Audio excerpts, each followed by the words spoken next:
अध्याय 16। कुआं।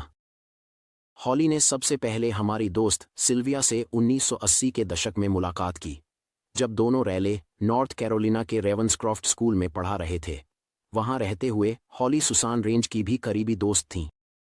सुसान एक अंतर्ज्ञानी है, यह एक ऐसा तथ्य है जो मेरे उसके प्रति भावनाओं में कभी बाधा नहीं बना।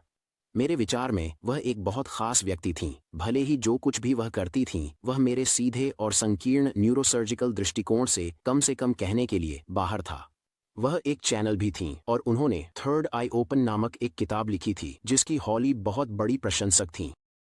सुसान द्वारा नियमित रूप से किए जाने वाले आध्यात्मिक उपचार गतिविधियों में से एक कोमा के मरीजों की मदद करना था, ताकि उन्हें मानसिक रूप से संपर्क करके ठीक किया जा सके। गुरुवार, मेरे कोमा का चौथा दिन, सिल्विया के मन में यह विचार आया कि सुसान को मुझसे संपर्क करने की कोशिश करनी चाहिए। सिल्विया ने उसे चैपल हिल में उसके घर पर फोन किया और मुझे लेकर जो कुछ हो रहा था उसे समझाया। क्या उसके लिए मुझसे संपर्क करना संभव होगा? सुसान ने हाँ कहा और मेरी बीमारी के बारे में कुछ विवरण मांगे। सिल्विया ने उसे बुनियादी जानकारी दी। मैं 4 दिनों से कोमा में था और मेरी स्थिति गंभीर थी। बस इतना ही मुझे जानने की जरूरत है, सुसान ने कहा। मैं आज रात उसे संपर्क करने की कोशिश करूंगी। सुसान के दृष्टिकोण के अनुसार एक कोमा का मरीज एक प्रकार का बीच का प्राणी होता है, न तो पूरी तरह से यहाँ पृथ्वी के क्षेत्र में और न ही पूरी तरह से वहाँ आध्यात्मिक क्षेत्र में। ये मरीज अक्सर एक अद्वितीय रहस्यमय वातावरण रखते हैं।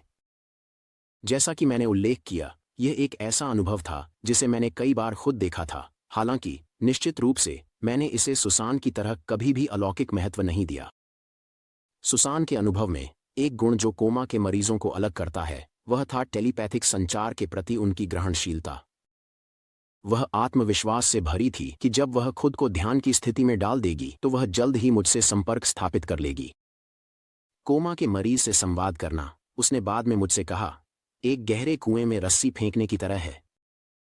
रस्सी को कितनी गहराई में जाना है यह कोमा की स्थिति की गहराई पर निर्भर करता है। जब मैंने तुमसे संपर्क करने की कोशिश की तो पहली चीज जिसने मुझे हैरान किया वह यह थी कि रस्सी कितनी गहरी गई।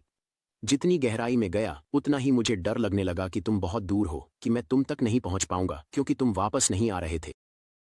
मानसिक रूप से टेलीपैथिक रस्सी के माध्यम से 5 पूरे मिनटों तक नीचे उतरने के बाद उसे एक हल्का सा बदलाव महसूस हुआ, जैसे पानी में गहरे नीचे मछली पकड़ने की डोरी। एक छोटा लेकिन निश्चित खींचाव महसूस हो रहा था। मुझे यकीन था कि यह तुम थे, उसने बाद में मुझसे कहा, और मैंने हॉली से कहा, उतना ही। मैंने उसे बताया कि यह तुम्हारा समय नहीं था और तुम्हारा शरीर जानता था कि क्या करना है।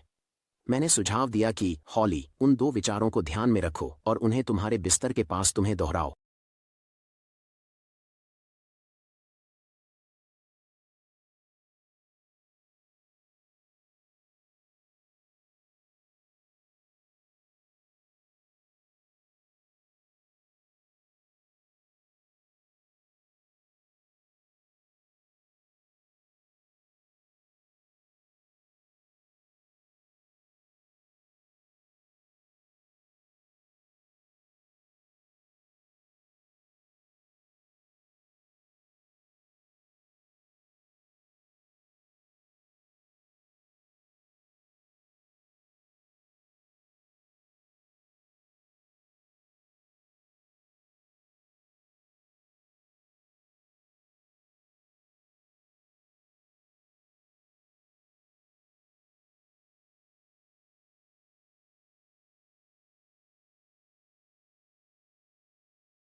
अध्याय 17 एन का 1। ये गुरुवार था जब मेरे डॉक्टरों ने यह निर्धारित किया कि मेरा विशेष ई कोली का स्ट्रेन कोली उस अत्यधिक प्रतिरोधी स्ट्रेन से मेल नहीं खाता था जो अजीब तरीके से इजराइल में दिखाई दिया था बस उसी समय जब मैं वहां था। लेकिन यह तथ्य कि यह मेल नहीं खाता था केवल मेरे मामले को और भी उलझन में डालता था। हालांकि यह निश्चित रूप से अच्छी खबर थी कि मैं ऐसे बैक्टीरिया के स्ट्रेन को नहीं पाल रहा था जो देश के 1/3 हिस्से को खत्म कर सकता था। मेरी अपनी व्यक्तिगत रिकवरी के संदर्भ में इसने बस यह स्पष्ट कर दिया कि मेरे डॉक्टर पहले से ही बहुत स्पष्ट रूप से संदेह कर रहे थे कि मेरा मामला मूल रूप से बिना किसी उदाहरण के था। यह भी जल्दी ही निराशाजनक से निराशा की ओर बढ़ रहा था। डॉक्टरों के पास इस बात का कोई जवाब नहीं था कि मैं अपनी बीमारी कैसे पकड़ सकता था या मैं कोमा से कैसे वापस आ सकता था। वे केवल एक चीज के बारे में निश्चित थे कि उन्हें किसी के बारे में नहीं पता था। कुछ दिनों से कोमा में रहने के बाद बैक्टीरियल मेनिंजाइटिस से पूरी तरह ठीक होना। हम अब चौथे दिन में थे। तनाव ने सभी पर असर डाला। फिलिस और बेट्सी ने मंगलवार को तय किया था कि मेरी मृत्यु की संभावना पर कोई भी चर्चा निषिद्ध होगी मेरी उपस्थिति में, इस धारणा के तहत कि मेरे किसी हिस्से को चर्चा का पता हो सकता है। गुरुवार की सुबह जीन ने आईसीयू के कमरे में एक नर्स से मेरे जीवित रहने की संभावनाओं के बारे में पूछा।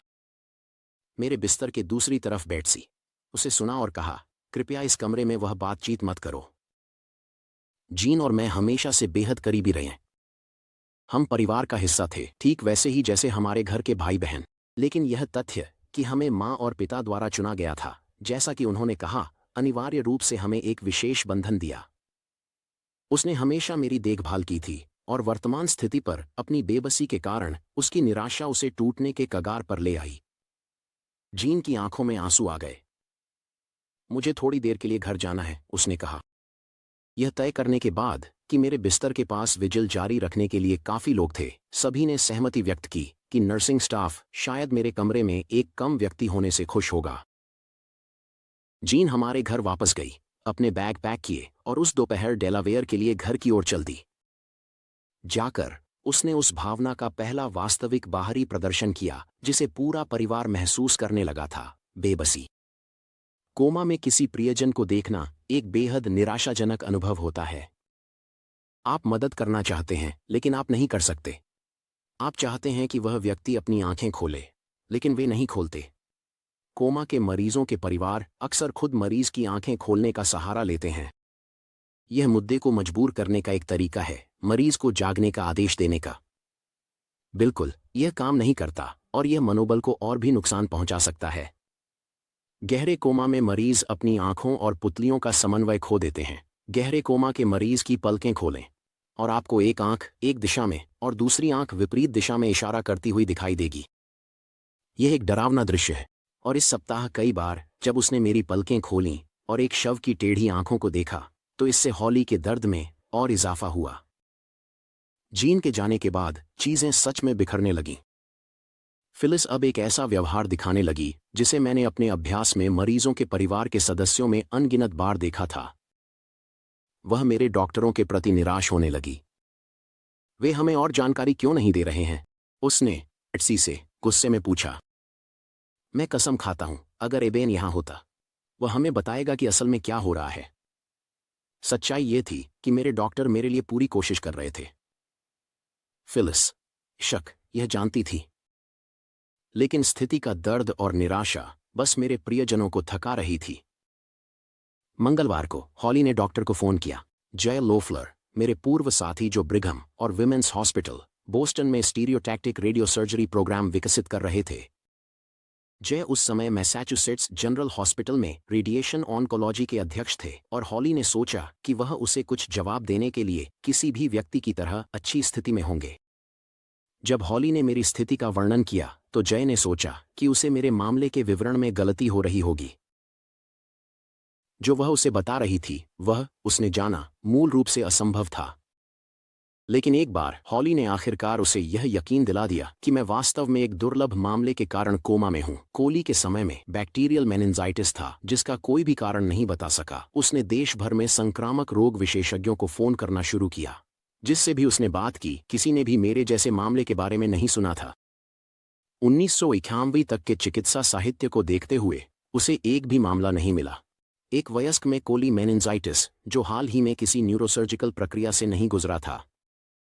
मंगलवार से जय ने फिलिस या हॉली से अपडेट लेने के लिए हर दिन कम से कम एक बार फोन किया और उन्हें फीडबैक दें कि उसकी जांचों ने क्या खुलासा किया। स्टीव टैटर, एक और अच्छे दोस्त और न्यूरोसर्जन, ने भी रोजाना फोन किए, सलाह और सांत्वना प्रदान की। लेकिन दिन ब दिन केवल एक ही खुलासा हुआ कि मेरी स्थिति चिकित्सा इतिहास में अपनी तरह का पहला मामला था। वयस्कों में स्वतःस्फूर्त रूप से कोलीबैक्टीरियल मेनिंजाइटिस होना दुर्लभ है। दुनिया की जनसंख्या में से हर साल 10 मिलियन में से कम एक व्यक्ति इसे पकड़ता है। और सभी प्रकार के ग्राम नकारात्मक बैक्टीरियल मेनिंजाइटिस की तरह यह बहुत आक्रामक है। इतना आक्रामक कि जिन लोगों पर यह हमला करता है उनमें से 90% से अधिक लोग, जो पहले तेजी से न्यूरोलॉजिकल गिरावट का अनुभव करते हैं जैसे मैंने किया, मर जाते हैं। और जब मैं पहली बार इमरजेंसी रूम में गया तब मृत्यु दर यही थी। जैसे जैसे सप्ताह बीतता गया और मेरा शरीर एंटीबायोटिक्स पर प्रतिक्रिया नहीं कर रहा था, वह निराशाजनक 90% 100% की ओर बढ़ने लगा। जो कुछ ही लोग मेरे जैसे गंभीर मामले से बचते हैं, उन्हें आम तौर पर अपने जीवन के बाकी हिस्से के लिए 24 घंटे देखभाल की आवश्यकता होती है। आधिकारिक रूप से मेरी स्थिति N of 1 थी, एक ऐसा शब्द जो चिकित्सा अध्ययनों को संदर्भित करता है जिसमें एक ही मरीज पूरे परीक्षण का प्रतिनिधित्व करता है। डॉक्टरों के पास मेरी स्थिति की तुलना करने के लिए कोई और नहीं था। बुधवार से हॉली ने हर दिन स्कूल के बाद बोन को मिलने के लिए लाना शुरू किया, लेकिन शुक्रवार तक वह यह सोचने लगी थी कि क्या ये दौरे अधिक नुकसान कर रहे हैं बजाय कि लाभ के। कभी कभी सप्ताह की शुरुआत में मैं हिलने डुलने लगता था। मेरा शरीर बेतरतीब तरीके से हिलने डुलने लगता था। एक नर्स मेरे सिर को सहलाती और मुझे और अधिक सिडेशन देती और अंततः मैं फिर से शांत हो जाता। ये मेरे 10 साल के बेटे के लिए देखना उलझन भरा और दर्दनाक था। यह इतना बुरा था कि वह एक ऐसे शरीर को देख रहा था जो अब उसके पिता जैसा नहीं था, लेकिन उस शरीर को ऐसे यांत्रिक आंदोलनों में देखना जो उसने मेरे रूप में नहीं पहचाना, विशेष रूप से चुनौतीपूर्ण था। दिन ब दिन मैं उस व्यक्ति से कम होता गया जिसे वह जानता था, और एक बिस्तर पर एक अपरिचित शरीर में अधिक एक क्रूर और अजीब जुड़वां के रूप में जो उसके पिता जैसा नहीं था। सप्ताह के अंत तक ये कभी कभार होने वाली मोटर गतिविधियों के झटके लगभग समाप्त हो गए थे। मुझे और अधिक सिडेशन की आवश्यकता नहीं थी, क्योंकि आंदोलन, यहां तक कि मृत स्वचालित प्रकार जो मेरे निचले मस्तिष्क के तंतु और रीढ़ की हड्डी के सबसे प्राथमिक रिफ्लेक्स लूप द्वारा शुरू किया गया था, लगभग समाप्त हो गया था। और अधिक परिवार के सदस्य और दोस्त फोन कर रहे थे, पूछ रहे थे कि क्या उन्हें आना चाहिए। गुरुवार तक यह तय हो गया था कि उन्हें नहीं आना चाहिए। मेरे आईसीयू कमरे में पहले से ही बहुत अधिक हलचल थी। नर्सों ने जोर देकर कहा कि मेरे मस्तिष्क को आराम की आवश्यकता है, जितना शांत उतना बेहतर। इन फोन कॉल्स के स्वर में भी एक स्पष्ट बदलाव था। वे भी धीरे धीरे आशावादी से निराशावादी की ओर बढ़ रहे थे। कभी कभी चारों ओर देखते हुए हॉली को ऐसा लगता था जैसे उसने मुझे पहले ही खो दिया है। गुरुवार की दोपहर माइकल सुलिवन के दरवाजे पर दस्तक हुई। यह सेंट जॉन्स एपिस्कोपल चर्च की उसकी सचिव थी। अस्पताल फोन पर है, उसने कहा। जॉन का एपिस्कोपल चर्च। अस्पताल फोन पर है, उसने कहा। एबेन की देखभाल कर रही एक नर्स आपसे बात करना चाहती है। वह कहती है कि यह बहुत जरूरी है। माइकल ने फोन उठाया। माइकल, उसने उसे बताया, आपको तुरंत आना होगा। एबेन मर रहा है। एक पादरी के रूप में माइकल पहले भी इस स्थिति में रह चुके थे। पादरी मौत और उसके पीछे छोड़ने वाले विनाश को डॉक्टरों की तरह ही अक्सर देखते हैं। फिर भी माइकल को मेरे संदर्भ में मर रहा है शब्द सुनकर आश्चर्य हुआ। उसने अपनी पत्नी पेज को फोन किया और उससे प्रार्थना करने के लिए कहा, मेरे लिए और उसके लिए ताकत पाने के लिए, ताकि वह इस स्थिति का सामना कर सके। फिर वह ठंडी लगातार बारिश में अस्पताल की ओर चला, अपनी आंखों में भरे आंसुओं के बीच देखने के लिए संघर्ष करते हुए। जब वह मेरे कमरे में पहुंचा तो दृश्य पिछले बार की तरह ही था जब उसने मेरी मुलाकात की थी। फिलिस मेरे पास बैठी थी, मेरे हाथ को थामे रखने की निगरानी में अपनी शिफ्ट ले रही थी। यह सोमवार रात उसकी आगमन के बाद बिना किसी रुकावट के चल रहा था। मेरी छाती वेंटिलेटर के साथ मिनट में 12 बार उठती और गिरती थी, और आईसीयू की नर्स चुपचाप अपनी दिनचर्या में लगी हुई थी, मेरे बिस्तर के चारों ओर मशीनों के बीच चक्कर लगाते हुए और उनके रीडआउट्स को नोट करते हुए। एक और नर्स अंदर आई और माइकल ने पूछा कि क्या वह वही थी जिसने उसकी सहायक को फोन किया था। नहीं, उसने जवाब दिया। मैं यहां सुबह से हूं और उसकी स्थिति पिछले रात से ज्यादा नहीं बदली है। मुझे नहीं पता कि तुम्हें किसने बुलाया। 11 बजे हॉली, माँ, फिलिस और बेट्सी सभी मेरे कमरे में थीं। माइकल ने एक प्रार्थना का सुझाव दिया। सभी, जिसमें दोनों नर्सें भी शामिल थीं, बिस्तर के चारों ओर हाथ पकड़े हुए खड़े हो गए और माइकल ने मेरी सेहत की वापसी के लिए एक और दिल से प्रार्थना की। हे भगवान, पेन को हमारे पास वापस लाओ। मुझे पता है कि यह तुम्हारी शक्ति में है। फिर भी कोई नहीं जानता था कि माइकल को किसने बुलाया। लेकिन जो भी था, यह अच्छा हुआ कि उन्होंने ऐसा किया, क्योंकि नीचे की दुनिया से, जिस दुनिया से मैंने शुरुआत की थी, जो प्रार्थनाएं मुझ तक पहुंच रही थीं, वे अंततः मुझ तक पहुंचने लगी थीं। अध्याय 18, भूलना और याद करना। मेरी जागरूकता अब बड़ी हो गई थी, इतनी बड़ी कि ऐसा लगता था जैसे यह पूरे ब्रह्मांड को समेट लेती है। क्या आपने कभी एक स्थिरता से भरे रेडियो स्टेशन पर एक गाना सुना है? आप इसकी आदत डाल लेते हैं।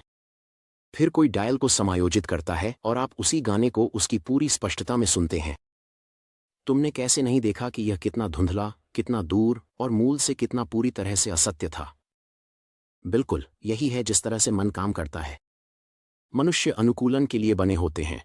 मैंने अपने मरीजों को कई बार समझाया था कि यह या वह असुविधा कम हो जाएगी, या कम से कम ऐसा लगता है कि कम हो जाएगी, जब उनके शरीर और दिमाग नई स्थिति के साथ अनुकूलित हो जाएंगे। अगर कुछ लंबे समय तक चलता है तो आपका मस्तिष्क इसे नज़रअंदाज करना, इसके चारों ओर काम करना या बस इसे सामान्य मान लेना सीख जाता है। लेकिन हमारी सीमित पृथ्वी की चेतना सामान्य से बहुत दूर है, और जैसे जैसे मैं और गहराई में जा रहा था, मुझे इसका पहला उदाहरण मिल रहा था, गहरे केंद्र के दिल तक। मैं अभी भी अपने पृथ्वी के अतीत के बारे में कुछ नहीं याद कर रहा था, और फिर भी इसके लिए मैं कम नहीं था। हालांकि मैंने यहाँ अपनी जिंदगी को भूल गया था, लेकिन मैंने याद किया कि मैं वहाँ वास्तव में और सच में कौन था।